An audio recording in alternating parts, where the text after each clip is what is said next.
Esse material que eu vou apresentar aqui é resultado de 6 meses de pesquisa no seminário de Westminster, nos Estados Unidos, na Filadélfia, que foi também onde eu tive o privilégio de fazer o meu doutorado. E eles me aceitaram como professor visitante lá durante 6 meses e abriram as portas da biblioteca, de todos os recursos, para que eu pudesse falar ou pesquisar a respeito desse assunto. O que me motivou a pesquisar esse tema foi basicamente o fato de que o movimento apostólico ele vem crescendo no mundo. As estatísticas mostram um crescimento assustador. Se você pegar a Enciclopédia das Religiões Mundiais de Barrett, que é um referencial nessa área de crescimento da igreja, ele divide a cristandade em 6 grandes blocos. O bloco das igrejas históricas vem diminuindo e o bloco das igrejas chamadas independentes vem crescendo. E dentro do bloco das igrejas independentes tem as igrejas apostólicas que estão crescendo. Então não é coisa pequena não, é grande mesmo. Então eu estava preocupado com isso. E junto com isso está o fato de que eu procurei em português um livro sobre essa questão de apóstolos, que fizesse a exegese do grego, visse o desenvolvimento do conceito historicamente, fizesse uma análise do movimento em geral e do Brasil em particular, e não encontrei. Pode ser que eu não tenha procurado o suficiente, mas eu não sei se alguém sabe de algum livro em português, escrito com esse foco sobre a questão de apostolado. Então me diga, porque vai me ajudar em 2 coisas. Vou parar de dizer que o meu vai ser o primeiro e vou usar na minha pesquisa, né? Vou colocar lá como fonte de referência. Então, podem me ajudar nesse sentido.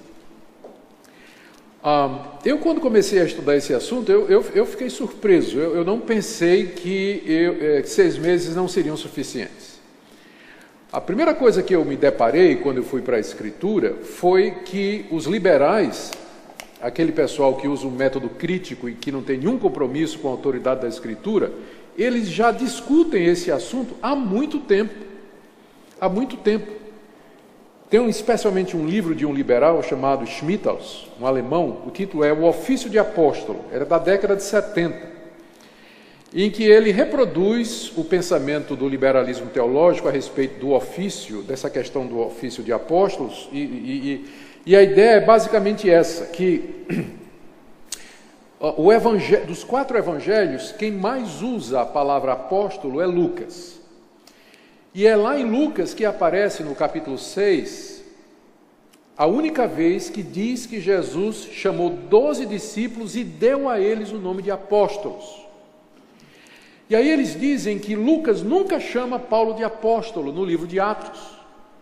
E aí então ele construiu a ideia, o Schmitthaus juntamente com outros liberais, de que o que aconteceu foi o seguinte: no começo do cristianismo, apóstolo era um conceito muito solto, significava alguém que era enviado com autoridade para plantar uma igreja. O próprio Paulo se via assim. Paulo não é o originador do termo.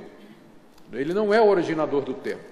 Com o passar do tempo, apareceram hereges e falsos mestres dizendo que eram apóstolos também. E aí a comunidade lucana, que foi influenciada por Lucas, quando criou o evangelho, veio com essa ideia de que apóstolo era só os 12 e Paulo. Os outros não eram. Só era Paulo e os 12.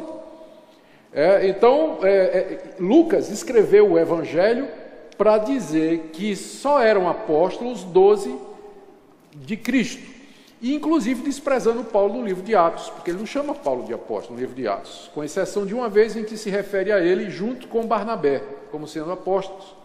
E, portanto, então, o Evangelho e o livro de Atos datam do século II e foi uma tentativa da igreja de fechar o conceito de apóstolo para evitar a proliferação de outros apóstolos. Então, para muitos que se consideram apóstolos hoje, se eles lessem os liberais, eles diziam: ahá, está vendo? Né? A igreja é culpada de ter fechado o círculo apostólico a Paulo e os 12, embora, é claro, eles...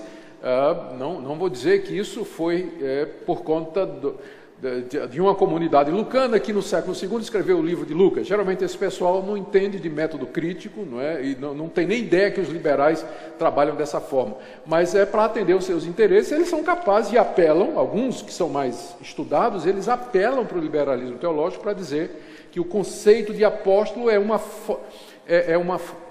construção da igreja do século II, quando ela estava começando a se tornar uma instituição e queria combater o surgimento de apóstolos ali na região influenciada pelo cristianismo. Eu comecei a ler esse material e eu disse, eu não vou entrar por aqui, porque meu alvo não são os liberais, dessa vez. Não é? Eu não quero brigar com eles agora sobre isso. Meu alvo são os apóstolos neopentecostais, que nem sabem dessas discussões. Então, eu não podia passar em branco, né? Tem uma parte do livro em que eu analiso os Schmittels, eu tive que ler o que esse alemão escreveu, fiz uma breve crítica e caí fora. Não fiquei para discutir muito, né? Porque não era o foco, né? Não era o foco.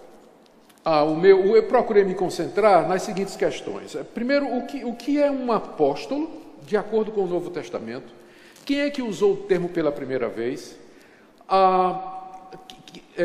Como explicar que o termo apóstolo é usado para diferentes pessoas, é usado para os 12, é usado para Paulo, é usado para várias outras pessoas que não constam nesses dois primeiros círculos, e quando não é usado para os 12 e para Paulo, em que sentido é usado?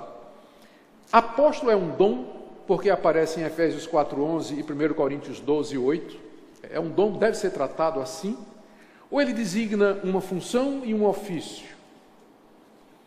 Então, estas são as questões centrais, porque uma vez que você respondeu isso, você vai ter o fundamento para então dizer se você pode ter ou não apóstolo hoje, e se tiver, em que condições, e que tipo de apóstolo você vai ter. E aí eu fui ver como esse assunto foi interpretado na história da igreja. E aí outra vez eu entrei num terreno que eu disse, eu só posso mencionar, porque aí vai entrar a questão dos pais da igreja. Os pais da igreja, sem querer, deram origem ao papado, quando eles disseram que os apóstolos deixaram como sucessores os bispos, para poder combater gente que aparecia dizendo, eu sou apóstolo. Aí os pais da igreja dizendo, não, você não é apóstolo não, porque os apóstolos já passaram e os sucessores deles são os bispos. Tá, então serviu para dizer que eles não eram apóstolos. Só que a geração seguinte transformou esses bispos em papa. Não é? Foi uma estratégia errada, entendo eu, dos pais da igreja para resolver aquele problema no século II, quando os gnósticos apareceram dizendo que eram apóstolos de Jesus Cristo. E aí eu tive que entrar nessa questão de sucessão apostólica. Estão certos aqueles que dizem que os bispos anglicanos, ou a igreja ortodoxa grega, que se separou em 1500 e pouco da igreja católica ocidental, exatamente por causa dessa questão, eles estão certos em dizer que os bispos, eles são os legítimos sucessores dos apóstolos? A igreja católica está certa em dizer que o bispo de Roma, de entre os bispos, é que é o verdadeiro sucessor de Pedro? Eu disse, eu também não vou entrar aqui, porque nenhum desses apóstolos neopentecostais reivindica estar na linha sucessória de Pedro. Eles não reivindicam isso. Eles não digam assim, eu, apóstolo Valdomiro, eu sou sucessor de Pedro através de sucessão direta. Primeiro porque não dá para provar, é óbvio que não é, né? É óbvio que não é. Não dá para provar isso, né? O assunto está liquidado. E segundo, eles acham que não é isso, porque alguns dos modernos apóstolos, inclusive, se acham superiores aos 12 e a Paulo. Se acham, inclusive, acima. E eu vou falar sobre isso daqui a pouco. Então, eles não estão... Vamos já fazer essa distinção. Entre os que se chamam apóstolos hoje, você tem a Igreja Católica, com o seu Papa, e você tem os que não se chamam apóstolos, mas dizem que os bispos são os sucessores dos apóstolos, na Igreja Episcopal, alguma luterana, e a Igreja Ortodoxa, os nossos modernos apóstolos brasileiros não devem ser enquadrados como eles, porque eles são outra coisa completamente diferente. Tá? Então, eu apenas toquei nesse assunto, não podia entrar, porque ia ser outro livro, né? E já tem muita gente tratando dessa questão de sucessão apostólica, os protestantes já brigaram muito, né, com os católicos a respeito do Papa, então eu não apenas mencionei o assunto e caí fora também.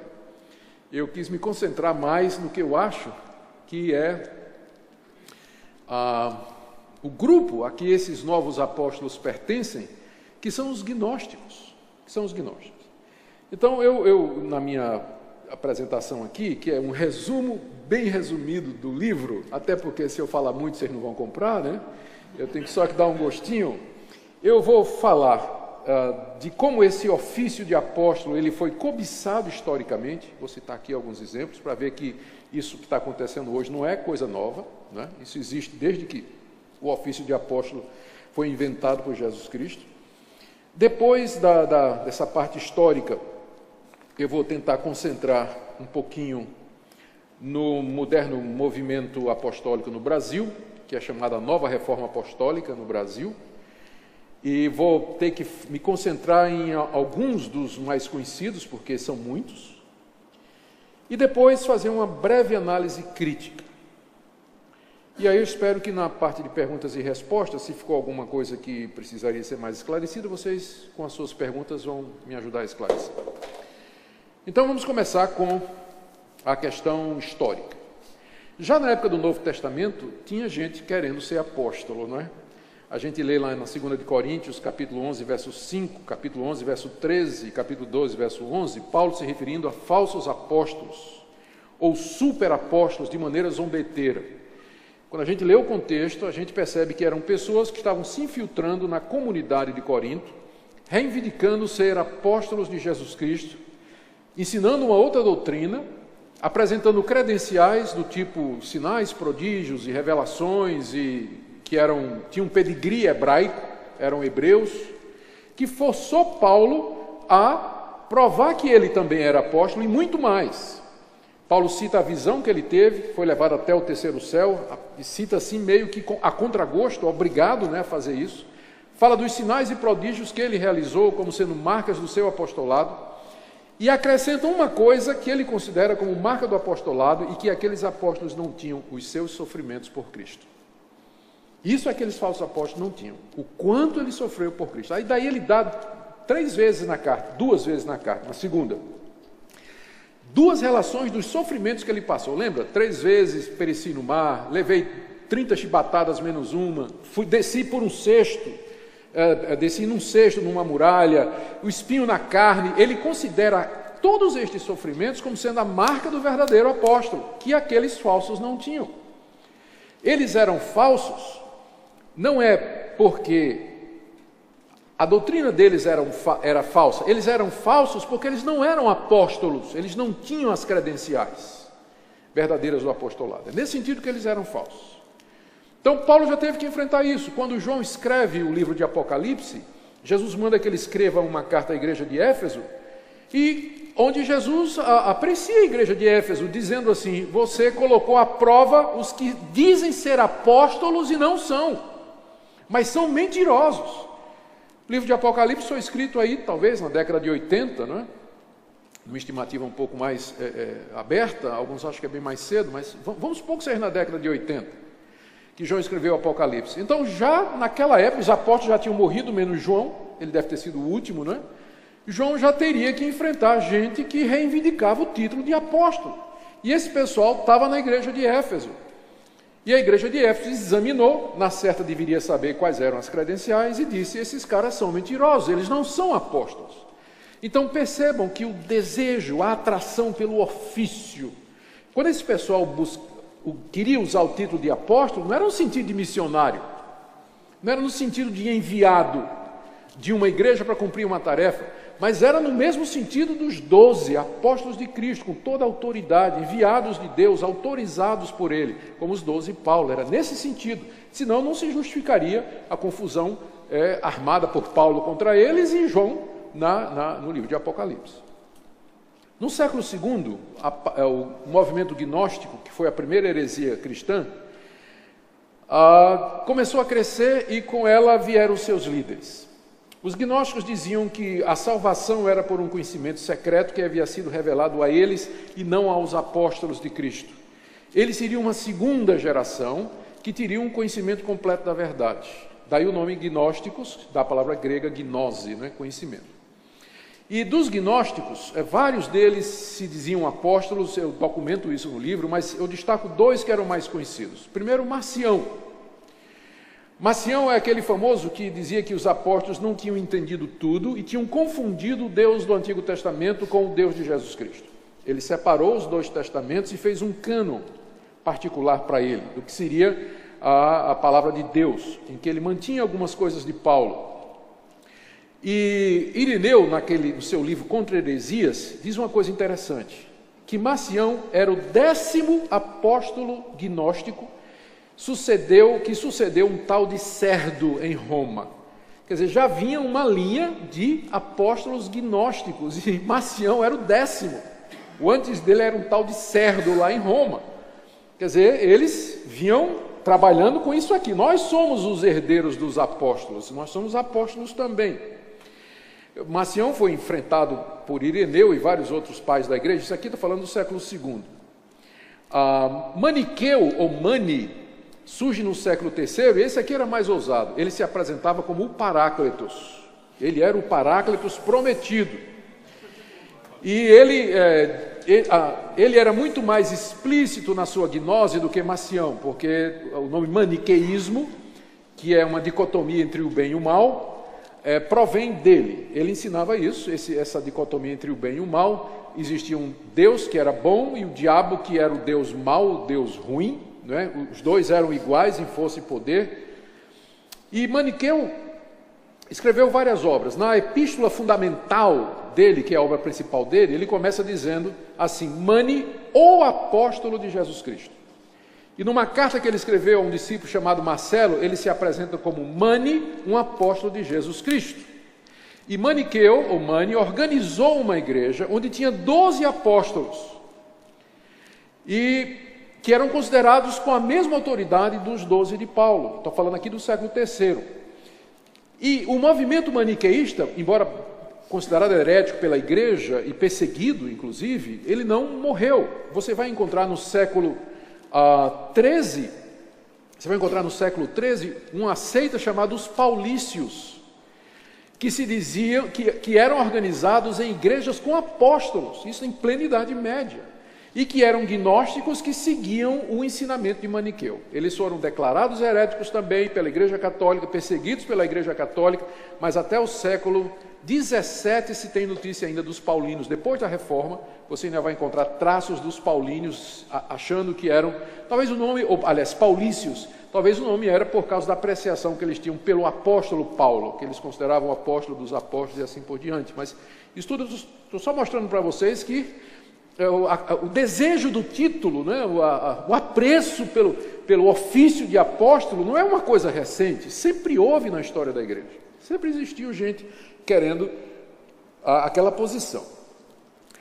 Quando os gnósticos apareceram e se declarando apóstolos, então alguns pais da igreja desenvolvem, como eu falei, um conceito de sucessão apostólica através dos bispos, exatamente para fazer frente às reivindicações, dizendo: vocês não são apóstolos, porque os apóstolos eram um número limitado e eles deixaram aqui sucessores que são os bispos. E a verdade vem através deles. Eles estão aqui, estão vivos, podemos falar com eles, estão em Roma, estão em Éfeso, estão lá em Creta, Tito, né, considerado o bispo de Creta, e assim por diante. Então, as pessoas que defenderam isso, Inácio, Clemente de Roma, Irineu de Leão, Tertuliano, Eusébio de Cesareia, todos esses pais da igreja combateram os apóstolos gnósticos, enfatizando a sucessão apostólica. Infelizmente, o que aconteceu? O bispo de Roma começou a se sobressair aos presbíteros. Você encontra nas cartas de Inácio, Clemente e Irineu, quando eles falam dos presbíteros e dos bispos, eles consideram a mesma coisa, é o mesmo ofício. Mas algum tempo depois, já na época de Eusébio de Cesareia, você percebe que o bispo já começa a se sobressair sobre os presbíteros. O bispo de Roma, então, ganha proeminência sobre os demais bispos, como bispo monárquico, que como monarca ele governava uma região, e não demorou muito, algum tempo depois, então vem o seu reconhecimento como pai da igreja, o Papa, né? Então, eu acho que foi uma estratégia que foi um tiro no pé, que na época serviu para combater os apóstolos gnósticos, mas no fim acabou desenvolvendo no papado. que em 1504 provocou um racha na igreja, porque a igreja concede, o bispo que tinha sede em Constantinopla não aceitava a autoridade do bispo de Roma. E aí racharam, foi um grande cisma dentro da igreja, não é? E que deu origem à igreja oriental ou ortodoxa grega, que tem patriarcas que se consideram na linha sucessória dos apóstolos, mas não aceitam o título apóstolo nem papa, eles são muito críticos da igreja católica. E a igreja ocidental, que ficou com sede em Roma, o bispo de Roma, então, que se declarou o papa, não é? o chefe maior e máximo da igreja. Esse racha foi em 1504, as duas igrejas se excomungaram. Uma excomungou a outra, não se reconhece. Mais recentemente, houve uma tentativa de aproximação deles, há uns 30 anos atrás. Não sei quem lembra disso, o patriarca de Constantinopla se encontrou com, eu não sei quem era papa na época, e se abraçaram, resolveram se reconhecer, mas na prática continua a separação. Bom, claro, na reforma protestante, né, todos os reformados aboliram, foram contra a ideia do papado, né, e disseram que a autoridade da igreja eram os escritos apostólicos. Só a escritura nasceu em reação ao papado. A autoridade máxima na igreja não é um bispo, que se considera papa, sucessor dos apóstolos, mas são os escritos apostólicos. Eles é que são autoridade na igreja, é neles que nós vamos encontrar a verdade. E não numa hierarquia considerada infalível, encabeçada por uma pessoa que se considera o sucessor de Pedro. E os reformadores todos foram contra isso aí. E eu quero dar um pulo depois da reforma. O período da pós-reforma não tem muito problema a respeito disso, se manteve a doutrina apostólica, pelo lado, aliás, a doutrina reformada pelo lado protestante.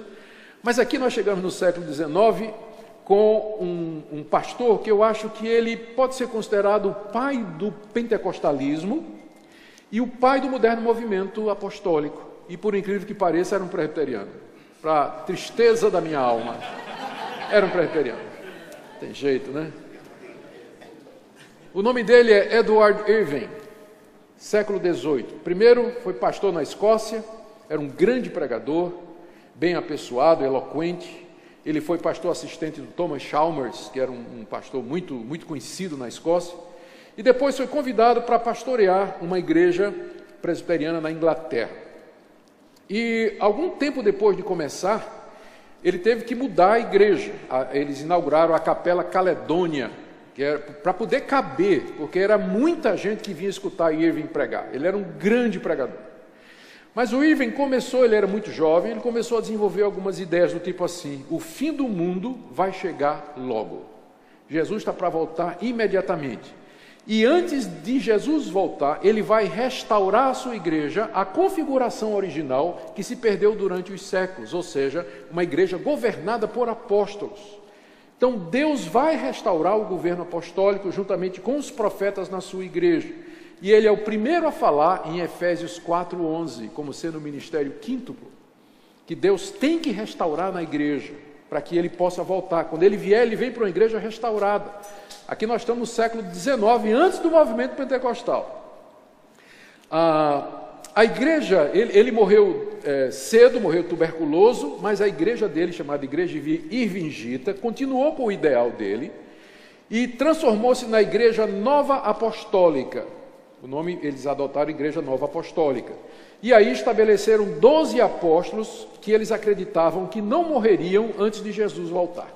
Esses apóstolos saíram pelo mundo todo pregando a restauração apostólica, do governo apostólico da igreja antes da vinda de Cristo. Mas os 12 morreram e Jesus não veio. Foi uma grande decepção. Foi uma grande... Estão batendo papo lá com ele, né? Resolvendo aí. Por que o senhor não voltou, né?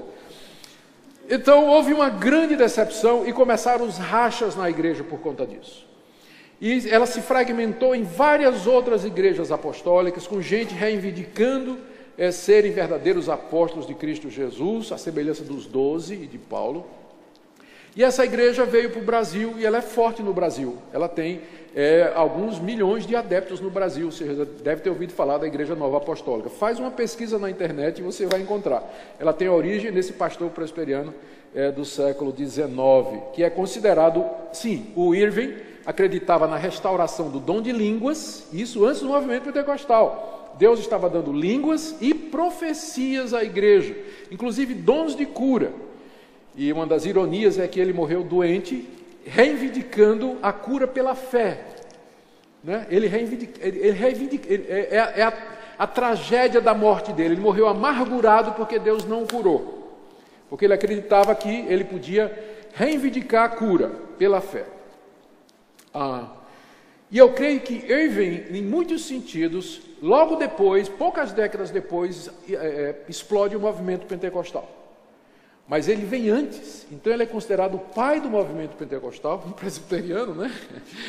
Então vocês devem para nós, hein? Vocês devem para nós. Então, o movimento pentecostal... vocês pensam que fica chamando a gente de sorveteriano, mas olha... Tá? O pentecostalismo, que surge no início do século XX, na rua Azusa, lá em Los Angeles, numa reunião de oração que conjugava metodistas, gente seguidor de Finney, pietistas, e gente da Igreja Nova Apostólica, tinha tudo isso lá.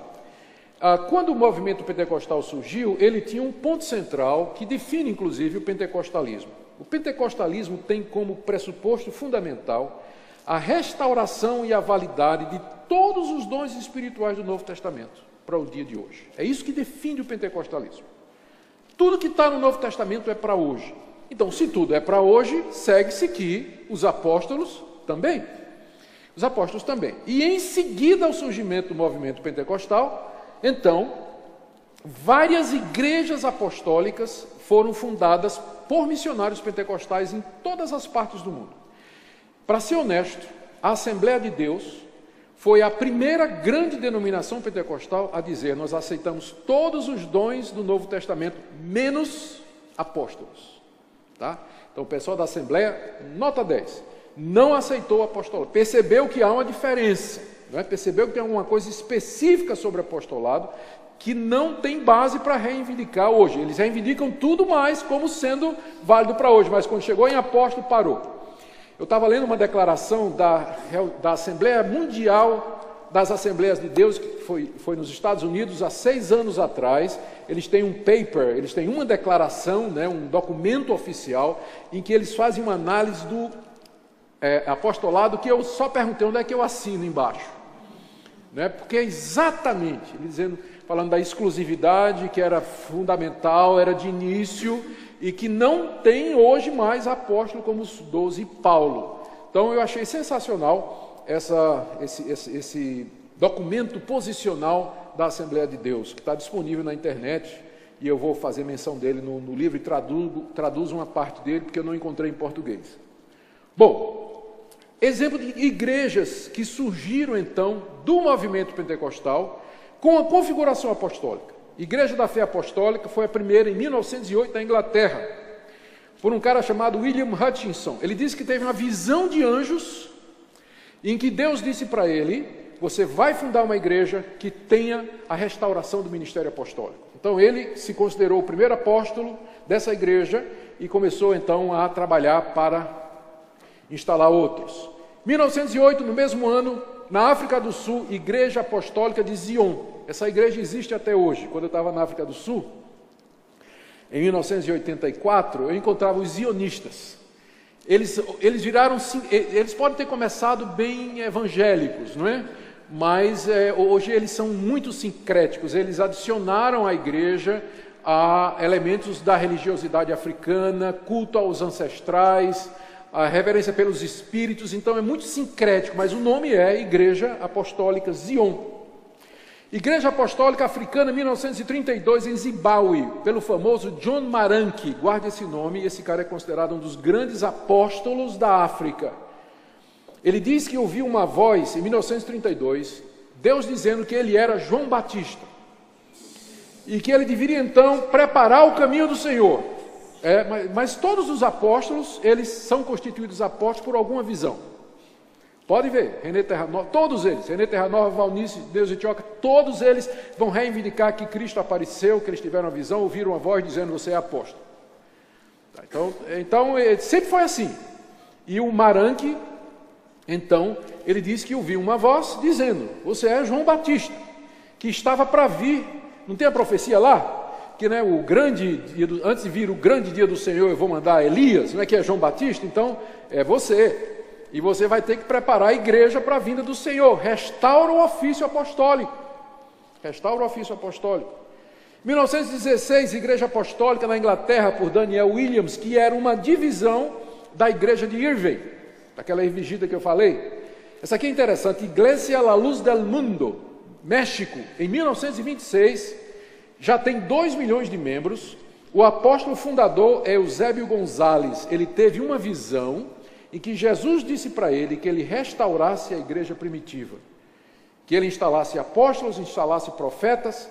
Só que ele nega algumas dessas igrejas aqui, elas seguem algumas heresias. Muitas delas não são trinitarianas, como essa, por exemplo, aqui. Eles negam a trindade, negam a divindade de Cristo, não é? Muitas dessas africanas também vão na mesma linha. Igreja Apostólica de Cristo, em 1940, na Nigéria, por Joseph Babalola. Ele deu origem às igrejas apostólicas na África e assim por diante. Eu tive informações, lendo um outro artigo, de que muitas das igrejas na China, elas tinham uma configuração apostólica. Mas eu pesquisei e não achei nada. Talvez porque o cristianismo na China, por causa da situação de perseguição, ele não apresenta, a gente não sabe muita coisa, você tem que procurar em lugares que eu não sei. Então eu queria muito ter lido alguma coisa sobre essa questão de apóstolos na igreja da China também, mas eu consegui só na África. Eu consegui, bem documentado, tem muitos livros, inclusive dando detalhes de como funcionam os apóstolos africanos, não é? Que eles procuram, na verdade, imitar os 12 e Paulo. Eles se consideram na mesma linha, né, dos 12 e Paulo, porque acham que é um ofício permanente na igreja. Bom, então esses movimentos, eles foram crescendo assim, desorganizadamente, mas foi somente há 15 anos atrás que esse movimento começou a se organizar no mundo e tomar contornos que nós não víamos antes. E o que, na verdade, não 15, 25 anos, perdão. E o que causou isso foi o surgimento do neopentecostalismo. É interessante que esses apóstolos modernos, eles batem nos pentecostais. Por quê? Porque os pentecostais não aceitam o governo apostólico. Eles dizem: a Assembleia de Deus e as outras igrejas pentecostais vão perder o bonde da história, porque o sistema de denominações é arcaico, já teve o seu lugar. O que vale agora é o sistema teocrático apostólico. É esse tipo de igreja que vai crescer, que está crescendo. Então eles ficam profetizando desgraça para a Assembleia de Deus, né? Dizendo: vocês vão... Bom, a Assembleia continua sendo a maior denominação evangélica, né? E de longe, né, em cima dessas neopentecostais, mas eles estão ameaçando, né? Estão dizendo que vão tomar o lugar, porque a Assembleia perdeu o rumo da história quando não reconheceu a restauração do ofício de apóstolo na igreja. Então esse movimento neopentecostal, que a gente conhece mais por causa da teologia da prosperidade e do surgimento dessas igrejas independentes, mega igrejas voltadas para esse tipo de coisa, ele é que serviu de berço para o que é chamado a Nova Reforma Apostólica. Esse é o nome que se dá ao movimento, Nova Reforma Apostólica, NRA. As pretensões desse movimento, que cresceu no mundo todo e no Brasil, são de deixar a gente assim abismado. Você pergunta: quem é o cara que organizou isso aí? Vocês já ouviram o nome que eu vou falar aqui: C. Peter Wagner. Lembra do Wagner? Aquele cara do movimento de crescimento de igreja, que depois passou para a batalha espiritual. O último livro dele, que eu comprei saindo dos Estados Unidos, o título é This Changes Everything. Isso muda tudo. Onde ele narra as mudanças que ele passou na vida. Era calvinista, virou arminiano. Acreditava na soberania de Deus, acredita agora na teologia aberta, teísmo aberto, que Deus não conhece o futuro. Tinha um culto tradicional, agora tem um culto contemporâneo. Acreditava no governo de presbíteros e pastores, agora acredita no movimento apostólico. Eu digo, mas como é que um cara desse que não tem convicção nenhuma, o cara é pragmático, ele muda, né? Como é que esse cara conseguiu ser o líder desse movimento da nova reforma apostólica? Carisma, fala bem, quem já leu os livros dele sabe que ele escreve muito bem, né? E é assim do tipo que não confronta. Meu irmão, você não me aceita como apóstolo? Não tem problema nenhum. Nós continuamos amigos, do mesmo jeito. Ele não é do tipo assim que vai bater com os inimigos, né? Então ele é muito popular. Influenciou Neuza Itioca, Valnice Milhomes, Rony Chaves, que é da Costa Rica e que é o maior apóstolo da América Latina, né? O Rony Chaves. Vou falar dele já já. Então Wagner escreveu dezenas de livros sobre apostolado. E você pergunta por que é que ele mudou. Vê o argumento de Wagner. Ele diz assim: quando eu estava defendendo o movimento de batalha espiritual, eu acreditava sinceramente que se a gente usasse as estratégias corretas para amarrar o diabo, oração de guerra, destronar Satanás, quebra de maldições, a gente implementaria o reino de Deus nesse mundo.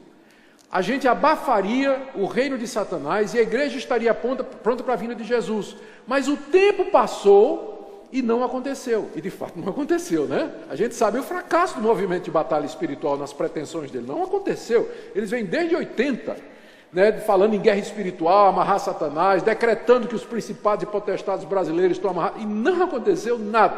E ele diz, agora eu achei a solução em 2001, quando Deus me revelou. É que estavam faltando generais dessa guerra. Estavam faltando generais. E quem são os generais?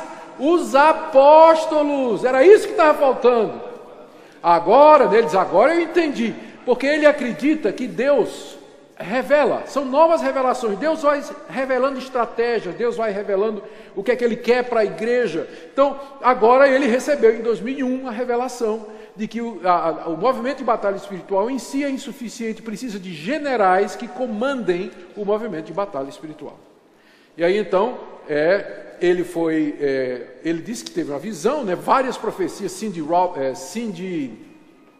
Jacobs, né, uma que profetizou que ele era apóstolo de Deus, Oral Roberts, não, teve outro lá, são vários nomes, é muita coisa, né? Profetizou que ele era para ser apóstolo, finalmente ele, muito relutante, aceitou lá, teve uma cerimônia que ele se ajoelhou, alguém veio com a espada, botou no ombro, e eu te declaro apóstolo, tal, e por aí vai. Então, ele passa a se chamar apóstolo Peter Wagner, né?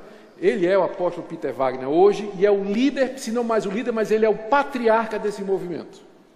Não confunda com outro patriarca brasileiro. Estou dizendo que ele é o mentor desse movimento, né? O mentor desse movimento. O Wagner é o sistematizador. É o cara que tem as ideias, é o cara que pensa nesse movimento. As pretensões de Wagner e do movimento de Nova Reforma Apostólica muita. Eu vou tentar resumir aqui. Mas, basicamente, eles dizem o seguinte: a igreja errou quando no século I limitou o apostolado aos 12 e Paulo. Foi um erro da igreja, porque a igreja deveria ter nomeado novos apóstolos. À medida que os apóstolos iam morrendo, eles deveriam ter sido substituídos por outros apóstolos. Mas a igreja não fez isso. A igreja fechou com os 12 e Paulo. Os missionários não eram chamados de apóstolos, nem isso eram. O nome apóstolo ficou restrito a Paulo e os 12. E se nomearam presbíteros e bispos para governar a igreja. Esses presbíteros e bispos fizeram um trabalho muito ruim, porque eles não tinham autoridade. A prova disso é o surgimento da igreja católica, o surgimento das heresias. Quando Deus deu a reforma protestante foi pela metade, porque os reformadores deveriam ter restaurado o ofício apostólico na igreja. E agora o que é que Deus está fazendo? Uma nova reforma, que é apostólica. E aí eles dizem, essa reforma que Deus está fazendo agora, restaurando os apóstolos da igreja, é maior do que a reforma protestante. É mais profunda e muito mais extensa, e vai mudar a face do cristianismo. Palavras literais dele. Vai mudar a face do cristianismo. Vai ser outro cristianismo. Em vez de ser um regime democrático, de presbíteros e pastores, tem que ser um regime teocrático, onde Deus governa através dos apóstolos. onde Deus governa através dos apóstolos, porque é a única maneira, ele diz, de enfrentar, isso ele fala direto, o reino do mundo. Como é o reino do mundo? Os poderosos governam, o mundo tem um sistema, Satanás tem um governo, e só um governo forte pode suplantar outro. Para que a igreja se restaure no mundo, para que ela domine o mundo, ela tem que subverter o domínio de Satanás. E para isso ela precisa de apóstolos que deem a visão, que tenham autoridade, que comandem a palavra de Deus, juntamente com os profetas. Então, esse é o ponto central do movimento, chamado de Nova Reforma Apostólica, que a gente chama de dominionismo também. É o nome que já pegou, né? Não confunda com o teonomismo ou o amilenismo, que é uma posição escatológica que diz que a igreja vai ganhar o mundo antes da vinda de Cristo, não é isso? E que o milênio, então, se dará depois que o mundo inteiro se converter a Jesus através da pregação do Evangelho. O pessoal confunde isso com o dominionismo apostólico. O dominionismo apostólico é diferente. Ele diz a mesma coisa. A igreja vai dominar o mundo, mas através da guerra espiritual e da autoridade dos apóstolos, pela instalação do governo apostólico, não só na igreja, e aqui o Wagner criou um conceito interessante, mas na igreja estendida, que é a sociedade. E ele cria o conceito de apóstolo de mercado. Já ouviram falar dos 7 montes? São 7 áreas da humanidade: política, economia, saúde, arte, diversão, guerra, 7 áreas da humanidade, em que Deus vai levantar apóstolos para governar. Ou seja, na área econômica, Deus vai levantar um apóstolo que vai transferir, eles usam esse termo, transferência de riqueza, que vai transferir a riqueza do mundo para a igreja. Deus vai fazer sinais e prodígios nessa época, ressurreição de mortos, muito maior do que os apóstolos fizeram. O mundo vai ser governado por apóstolos instituídos por Deus. Vocês acham que isso é loucura de Wagner? Vá ler René Terranova. A mesma coisa. Estevão Hernandes, a mesma coisa. Valnice, Neuza Itioca, todos os apóstolos têm a mesma visão de que Deus, a igreja vai dominar o mundo através da restauração do governo apostólico. E essas ideias que a gente chama de dominionismo não são novas. Elas primeiro apareceram depois da reforma na Inglaterra, através de uma mulher que iniciou um movimento chamado de Later Rain, baseado lá no profeta Joel. Eis que envio as chuvas temporãs e as serôdias. As chuvas serôdias são as chuvas que vêm depois para amadurecer a colheita. É chamada da chuva atrasada, ou a chuva tarde, ou Later Rain, não é? Então essa mulher pegou essa profecia de Joel para dizer que antes da vinda de Cristo, Deus haveria de derramar a chuva serôdia para amadurecer o mundo e preparar o mundo para a vinda de Jesus. E nesse período a igreja haveria de crescer, prosperar, dominar o mundo, milhões e milhões de conversões, curas, sinais e prodígios pela mão dos apóstolos. Nós estamos falando aqui de 1700 e pouco. Esqueça o nome dessa mulher, mas está no livro, compre que você vai ver. Mas ela começou esse movimento. Esse movimento foi depois apanhado por outros na Inglaterra e nos Estados Unidos. Já ouviram falar do exército de Joel? É um movimento nos Estados Unidos que é Later Rain. Segue isso também. E os apóstolos da nova reforma apostólica seguem exatamente a mesma coisa. É que eu não trouxe aqui para ler para vocês as profecias da apóstola Cindy Jacobs sobre o Brasil. Que o PIB do Brasil vai ser maior do que o dos Estados Unidos nos próximos 6 anos. Né? Você precisa ver que Deus, em 2011, Terra Nova decretou que era o ano aceitável do Senhor. E disse que em 2011, no Brasil você teria curas, sinais de ressurreição de mortos, todos os desviados, filhos de crentes, voltariam, a prosperidade, os crentes iam ganhar casas, iam ganhar propriedades e negócios, né? Então profetizando esse tipo de coisa. A gente pensa assim, esse pessoal está falando isso. Não, eles estão seguindo o que eles acreditam, que Deus vai restaurar a situação mundial debaixo de uma igreja governada por apóstolos antes da vinda de Jesus. Esse é o ponto central, é esse messianismo escatológico deles. né, que eles fazem parte da última geração, estão preparando a igreja para a vinda de Jesus. É por isso que são todos dispensacionalistas ou pré-milenistas. A milenista é tranquilo, não cai nessa, né? Mas pré-milenista, dispensacionalista, a gente é blindado, né? Mas pré-milenista, amilenista e dispensacionalista, né? Chega perto lá. Mas nenhum deles é amilenista, pode ter certeza disso. Estou zoando, brincadeira. Bom, vou falar sério agora, eu tenho que me concentrar, que eu estou fazendo a palestra aqui. Vamos lá. Então, o que é que eles disseram? Enfim, o que eles dizem é que se a Igreja de Cristo não adotar o modelo apostólico de governo, não poderá enfrentar e vencer o governo do anticristo. E aí, o que é que acontece? Vou falar agora no Brasil, os dados aqui no Brasil. A data que é marcada para o início, ou que é dada como sendo o início da nova reforma apostólica no Brasil, foi agosto de 2011, em São Paulo. Aliás, desculpa, 2001, em São Paulo, quando o apóstolo Rony Chaves, da Costa Rica, ungiu aqui em São Paulo os primeiros apóstolos brasileiros, ligados à nova reforma apostólica. Valnice Milhomens, Arles Marques, Mike Chia, de Curitiba, e Geché Cardoso. Ele veio e ungiu como os primeiros apóstolos brasileiros de 2001. Mas isso aqui está errado, porque antes dele já tinha gente chamando de apóstolo, por exemplo, Miguel Ângelo, lá no Rio de Janeiro, um apóstolo calvinista, né? Meio... Mas, entende? Mas esse pessoal, é como, ele é assim isolado, tem a igreja dele, ele acha que é apóstolo e pronto, ele só tem para a igreja dele, não tem pretensão nenhuma, é um título que ele usa.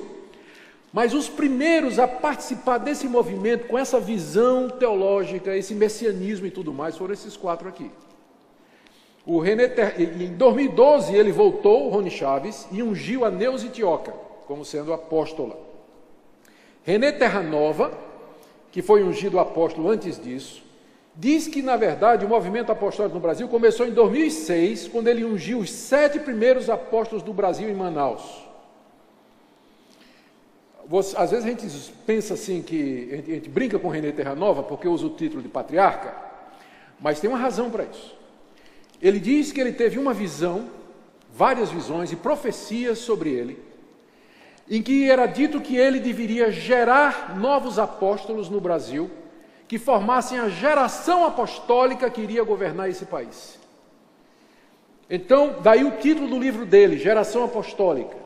Porque aí ele se chama de pai apóstolo.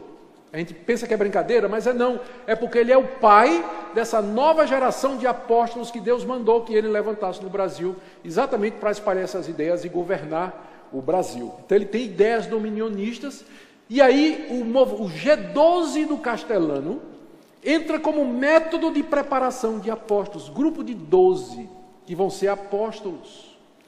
Então, o G12 se torna a ferramenta principal. Tem uma versão nova que é o MDA, não é? O modelo de discipulado apostólico. O pessoal diz que não é G12, mas é. Se você der uma olhadinha, são as mesmas coisas, em que eles usam para treinar e preparar os seus membros, né? E pastores que vão se tornar apóstolos em seguida. No Brasil, há milhares de apóstolos já, que se organizam em redes apostólicas. Cada rede apostólica tem um conselho ou um chefe. E quem se filia a essa rede apostólica fica debaixo da cobertura desse apóstolo. Recebe proteção, unção, liberação, autoridade, mas também não faz nada sem a autorização do apóstolo. E paga uma mensalidade. Claro, tem uma mensalidade. A fundação do Peter Wagner teve uma época que cobrava $6.000 por mês para quem quisesse fazer parte da rede apostólica, que ele foi o presidente, já não é mais, ele agora é vice, aliás é emérito, tem um outro que assumiu no lugar dele. Mas para ter, porque essa unção dos 6.000 era apóstolo para o cara e para a esposa. Aí sim, aí está explicado, né? $6.000, mas tem a esposa também, tá? Então... Olha só as redes que tem no Brasil. Rede Apostólica Cristã, do apóstolo Ricardo Wagner. Conselho Apostólico Brasileiro, que tem uma equipe dominada por Valnice e Itioca. Coalizão das Igrejas Apostólicas no Brasil, Confederação das Igrejas Apostólicas no Brasil, essa é do Estevão Hernandes, Coalizão Internacional de Apóstolos, essa é do Terra Nova. Listei só 5 aqui, mas tem mais de 10.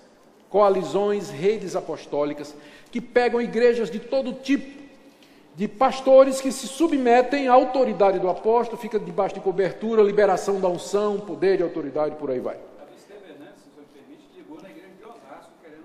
Se filiasse, não é? É a Confederação de Igrejas Apostólicas do Brasil. Então, o que é que eles oferecem? Cobertura, treinamento, G12, MDA, para você formar a sua equipe, formar os seus obreiros e por aí vai, e uma série de outras coisas. E você me pergunta onde é que está Valdomiro nisso tudo. Valdomiro é uma figura, ele não está em nada disso aqui. Ele não está. Ele provavelmente, não. Ele usa o título por motivos pragmáticos, ele não pertence a nada disso aqui. Ele não está em nenhuma rede dessa, ele é uma carreira solo, né? Ele está fazendo lá não quer saber. Então, por isso eu não tratei do Valdomiro no meu livro, né? Porque não, né? É uma coisa à parte, merece um livro. Não, ele não cria um movimento. O Valdomiro não cria. É um apóstolo anônimo, né? Ele não cria um movimento, nem está ligado a movimento nenhum. Ele, é o ministério dele, teologia da prosperidade, e pronto, né? Então, não nos preocupamos com ele. Aqui, eu pensei até mostrar a vocês aqui, o que é que um apóstolo desses faz? Tá? Eu vou pegar aqui o Rony Chaves, eu até peguei aqui, vou ler do livro aqui. Veja só, isso é Rony Chaves dizendo o que é que o apóstolo moderno, quais são as prerrogativas e o poder que ele tem. O apóstolo e sua unção trazem revelação à igreja, como nos primeiros tempos. Então veja aqui, eles estão dizendo que eles têm revelação da parte de Deus, como Pedro, Paulo, João, ou seja, a palavra deles está no mesmo nível das Escrituras. Mas eles dizem isso abertamente, não tem preconceito nenhum. Segundo, os apóstolos liberam audácia, fé e visão sobre a igreja. Trazem a reforma e reconstrução da igreja. Trazem o julgamento e a justiça de Deus à igreja e às nações. Julgam os poderes do ocultismo. Trazem o fundamento principal à casa de Deus. Eu pensei que já tinha sido lançado.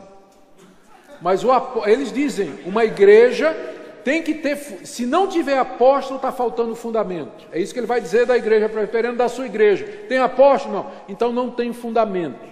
Porque quem é que lança fundamento na Bíblia? Os apóstolos. Se vocês não têm apóstolo, qual é o fundamento da igreja de vocês? Você responde, não, mas o meu fundamento é Paulo, Pedro, João, estou na rocha que eles plantaram, não é? Mas trazem fundamento à igreja. Ministram cobertura espiritual aos ministros, igrejas e territórios. Sua unção estabelece e fortalece os cristãos, os líderes e ministros. A unção apostólica estabelece a doutrina da igreja. Os apóstolos operam na esfera dos 5 ministérios e movem-se em todos, produzem um movimento missionário, confrontam o legalismo e os falsos sistemas religiosos, são reparadores da brecha da igreja, cobrindo a sua nudez, projetam a visão e a compreensão do que é o corpo de Cristo, trazem direção amadurecida à liderança. Por sua unção vem a liberação de dons, unção e ministério. O apóstolo é quem libera dons espirituais, unção e ministérios. Trazem sinais e maravilhas para a igreja, ministram o enchimento do Espírito. O apóstolo coloca a mão sobre você e você é cheio do Espírito Santo. Traz as estratégias de guerra espiritual e mobilizam a igreja. Trazem paciência e fortaleza aos cristãos. Ministram o espírito de oração. Ministram liberalidade e habilidade na administração financeira. Agora veja essa aqui. Trazem a paternidade de Deus ao seu povo. Rony Chaves, tá? Isso aqui está publicado. Isso aqui ninguém vai ao Pai senão por um apóstolo. Mais ou menos isso aí. Tá? E a lista continua. Tá? Então, eu não estou dizendo que todo mundo que está nesse movimento apostólico alguma vez na vida já leu Rony Chaves ou Peter Wagner. Mas eu estou dizendo que é isso que o movimento prega, é isso que eles ensinam. Isso está nos livros de Terra Nova, está no site, vá no site de todas essas confederações ou concílios e coalizões e você vai ver. Se não é exatamente isso que eles estão dizendo, isso que eles estão fazendo. Aí vocês podem entender porque que René Terra Nova é pai apóstolo, achou pouco, e patriarca, porque ele é o pai de novas nações, muitas nações, e uma nação brasileira que vai ser de Cristo. É por isso que ele é chamado de patriarca, tem a unção de patriarca. Algumas doutrinas, né? Eu já falei, vou passar rápido aqui que meu tempo está acabando. Revelações e profecias, se você der uma olhada no material desse pessoal, quase todos eles vão dizer que eles foram chamados para ser apóstolos mediante uma visão, uma revelação ou uma profecia, e que o ministério deles foi ditado por Deus através de uma revelação. Por exemplo, Mike Shea, que tem a casa de oração lá em Curitiba, a casa de Davi, ele teve uma visão em que Deus mostrou, Londrina, em que Deus mostrou uma chave em cima do mapa de Londrina, e que na ponta extrema da chave ele deveria construir uma casa de oração para todos os povos. Ele teve a visão da chave, né, e que Deus disse para ele criar um ministério assim. O ministério de Valnice Milhomes, ela estava lá em Angola, pregando o evangelho, Deus apareceu e disse para ela, você vai para o Brasil porque eu tenho um ministério para você. E ela veio para o Brasil e começou o ministério Palavra da Fé, e depois se tornou apóstola pelas mãos do Rony Chaves, né? O sabatismo de Valnice, que ela guarda o sábado, e tem todas aquelas práticas judaicas, ela diz que foi Deus que mostrou para ela que tem que resgatar o valor da igreja original, do judaísmo, que sempre foi dado por Deus. Então, ela conta isso, né, que ela teve uma visão em que Deus mostrou isso. René Terra Nova teve uma visão de Deus dizendo que ele seria pai de uma geração de apóstolos, daí pai apóstolo, patriarca, é muito grande a relação. Então, isso explica também esse movimento, ele traz práticas judaicas para dentro dele. Idas a Jerusalém, eu não quero dizer como um pastor brasileiro escreveu, dizendo que essas idas a Jerusalém, eles estimulam Jerusalém, né, ir no Rio Jordão, subir o Monte Sinai e tudo mais, porque fazem caravanas lideradas pelo apóstolo por causa de... Eu não posso fazer essa afirmação, mas ela foi feita por um pastor batista, não presbiteriano. O pastor Batista fez essa afirmação, tá? Eu não posso entrar nesse tipo de julgamento, mas o que fica parecendo, né? Que não tem mais nada a ver com esse tipo de coisa. Isso passou depois de Hebreus, Gálatas, Romanos, Colossenses. O que nós temos mais a ver com o judaísmo? Mas a insistência nessas coisas geram peregrinações e peregrinações a Israel. E que ninguém vai de graça para lá, né? Ninguém vai de graça. Falsas profecias, gente, eu fiz uma lista de falsas profecias desse pessoal. Desde Valnice, que profetizou o retorno de Cristo em 2007, René Terra Nova em 2011, o ano aceitável do Senhor. Itioca, para sair disso, diz que as profecias elas são condicionais. Ela, quando estava... Ela fez uma profecia que não deu certo. Aliás, ela estava comentando a profecia da Cindy Jacobs sobre o Brasil, que não deu certo. Ela disse, não deu certo, não é porque Deus falhou, mas é que o povo não cumpriu a condição. Porque quando há uma profecia, o povo tem que trabalhar. Porque se o povo não trabalhar, não se cumpre. Toda profecia é condicional. Meu Deus, onde é que profecia é condicional, né? Como? Já pensou Isaías dizendo, ele foi ferido pelas nossas transgressões? E aí, né? E aí o povo dissesse, nós não queremos isso, então Jesus não ia morrer na cruz. Como é isso aí? Eu não entendo. E, né? Então eu fiz uma lista dessas profecias desse pessoal. A manipulação da Bíblia chega a ser... E quando se mete a citar o grego e hebraico, aí pronto. Aí é terrível, né? A manipulação da Bíblia, a falta de conhecimento, dá para ver a falta de preparação, de exegese básica da interpretação da Bíblia. A teologia da prosperidade, que no final acaba sendo a mesma coisa, entra apóstolo, sai apóstolo, mas a teologia da prosperidade continua sendo a base do movimento. E especialmente o não responder a ninguém. Essa é a posição, essa é a crítica que a Assembleia de Deus fez naquele documento que eu mencionei para vocês, dizendo que o problema do modelo apostólico é que o apóstolo responde a quem? Ele responde a quem? Pelo mau uso do dinheiro, pelas heresias que ele ensina, pelas bobagens que ele diz. E quem está acima dele? Só Deus, né? É inquestionável a autoridade dele. É inquestionável. Então, pela forma de encarar o apóstolo, ele não faz mal uso do dinheiro, ele não fala heresia, ele não tem nada de errado. Então não vai pois é. Tem que responder mesmo. Minha última parte aqui, eu já tinha prometido que eu vou encerrar. Esse movimento, ele é chamado de Nova Reforma Apostólica. Então, minha crítica vai ser dizer, primeiro, que não é nova, não é reforma e muito menos apostólica. Certo? Primeiro, não é nova. Ele se chama de Nova Reforma Apostólica. Primeiro, não é nova, porque nós vimos que, na época da Bíblia, já tinha gente querendo ser apóstolo. Os gnósticos, através da história da igreja, sempre teve gente cobiçando isso, o Papa que o diga. Sempre teve gente cobiçando essa posição. Então, não tem nada novo eles dizerem assim, Deus está fazendo um movimento novo, está colocando apóstolo na igreja. Os gnósticos disseram isso no século II. Então, não é nova. Segundo, não é reforma. Não pode ser comparado com a reforma, porque qual foi o ponto principal da reforma? Derrubar o apóstolo. Não foi esse o ponto principal da reforma? Derrubar o apóstolo e dizer sola escritura. Agora essa reforma quer colocar o apóstolo de volta em cima da escritura. Então não tem nada a ver com reforma protestante. Eles se comparam, né, dizendo que isso aqui é a continuação da reforma protestante. Não é coisa nenhuma. Não tem nada a ver com reforma protestante. Vai no sentido oposto, aliás. Vai para outra linha. E também não é apostólica. E aqui é o ponto onde eu deveria me demorar mais e não vou poder. Primeiro porque não tem as marcas evidentes dos apóstolos. O apóstolo tem que ser chamado diretamente por Cristo, pelo Cristo ressurreto. Tinha que ter sido testemunha da ressurreição de Cristo, Atos capítulo 1, é muito claro. Tinha que fazer sinais e prodígios inquestionáveis, e não esse tipo de sinal e prodígio que você vê aí. Eram inspirados para escrever escritura, para lançar a base da igreja, o fundamento da igreja. O número de 12 era limitado porque corresponde aos 12 patriarcas, às 12 tribos de Israel, porque a igreja é o novo Israel. O antigo tinha 12 patriarcas, o novo tem 12 apóstolos, por isso que o número é limitado. Você pergunta, e Paulo? Lembra lá no Antigo Testamento eram 12 tribos, mas teve uma tribo que se dividiu em... Então era 12 com um 13º de bandinha, né? Então são 12 e Paulo. Fechou.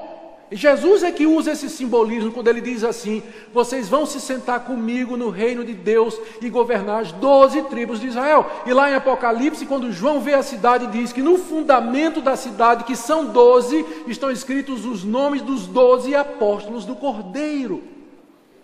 Então o número é fechado. Mas tem gente que é chamada na Bíblia de apóstolo, que não são os 12. Sim. Por exemplo, Epafrodito. Paulo diz, ele é apóstolo. Mas em que sentido Epafrodito era apóstolo? Porque ele foi levar uma oferta da igreja de Filipos para Paulo. Era um enviado, daí apóstolo. A palavra apóstolo, que significa enviado, ela é usada em vários sentidos no Novo Testamento. No sentido de título e de designação de uma função e de ofício, é restrita a Paulo e os 12. As outras 8 pessoas que são chamadas de apóstolo no Novo Testamento, é todas no sentido de gente que foi enviada para cumprir uma missão. Barnabé, Silas, Timóteo, Andrônico, Júnias, Epafrodito. A exceção aí talvez é Tiago, que era o líder da igreja de Jerusalém, mas há dúvida se Paulo chama de apóstolo, porque ele diz assim, eu não encontrei em Jerusalém nenhum dos apóstolos, a não ser Tiago, irmão do Senhor. Só que esse a não ser pode ser traduzido da seguinte maneira, não encontrei nenhum dos apóstolos, mas encontrei Tiago, o irmão do Senhor.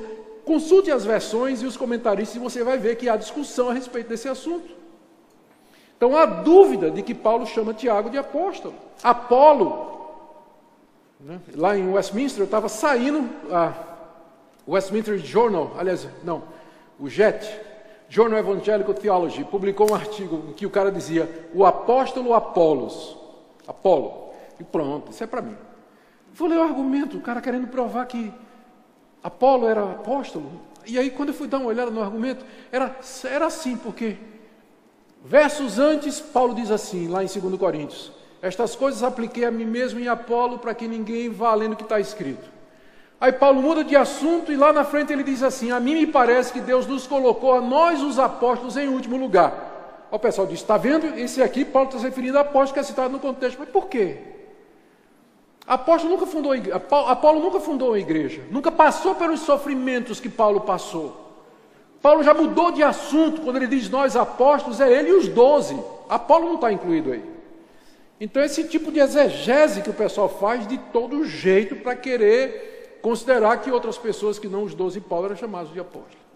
Ah, pastor, mas em 1 Coríntios 12, 28, Deus colocou primeiro na igreja apóstolos, depois profetas, depois mestres, depois dons de curar. E Efésios 4:11, ele concedeu apóstolos, profetas, evangelistas, profetas e mestres. O tempo não dá, mas eu me debrucei sobre essas passagens e eu estou convencido de que Paulo não considera apóstolo como um dom. Não é um dom. O termo é usado para descrever o ofício ou a função de alguém enviado para realizar alguma coisa. Agora, o apóstolo tinha dons. Ele tinha dom de evangelista, ele tinha dom de profeta, ele tinha dom de mestre, mas não há um correspondente, em termos de dom, à função do apóstolo, porque ele tinha todos os dons. Ele era carregado de dons. Efésios 4:11, você não sabe se apóstolo, profeta, evangelista, pastores e mestres, você não sabe o que é que junta isso aqui. Porque evangelista não parece ter sido um dom, mas um ofício que era de Filipe, que era diácono. Filipe, o evangelista, lembra disso? Pastores e mestres, pode ser um dom, mas era um dom de gente que ficava estacionado na igreja. O profeta já era itinerante. O evangelista talvez tivesse autoridade sobre a igreja que talvez o profeta não tivesse. O que liga aqueles 5 itens ali? Passei dias ali quebrando a cabeça e finalmente cheguei à conclusão: nada. Nada. Paulo está descrevendo simplesmente o tipo de ministérios que Deus deu à igreja. Ele deu uns, ele não está falando de dom, ele diz que deu uns e outros. Então está falando de pessoas que Deus levantou para a igreja. Houve um tempo em que ele levantou apóstolos. Se você olhar o contexto em Efésios, a palavra apóstolo aparece 3 vezes em Efésios. Em todas elas se refere a Paulo e os 12. Por que em Efésios 4:11 seria diferente?